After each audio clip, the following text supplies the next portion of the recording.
انبیاء علیہ السلام سے الگ تحقیق کما تقول اہل سنت والجماع ذنوب کا صدور نہیں ہوتا.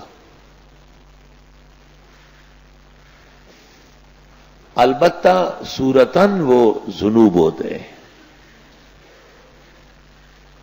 صورتاً ذنوب ہوتے ہیں.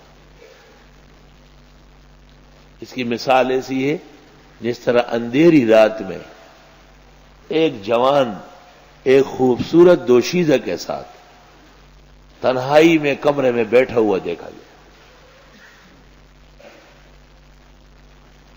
تو خدشات اور اندیشوں کے لیے دعوت کا باعث تو ہے، لیکن پتہ چلا کہ وہ اس کی منکوحہ ہے، بیوی ہے. تحقیق سے پتہ چلا کہ وہ اس کی بہن ہے، وہ اس کی ماں ہے. تو صورت ذنوب کی تھی اور حقیقت عفو اور غفران کی ہے، بچت کی ہے.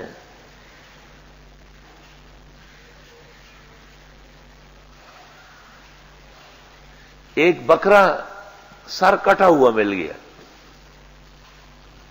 کچھ پتہ نہیں کہ کس نے قتل کیا ہے، ناقابل استعمال ہے.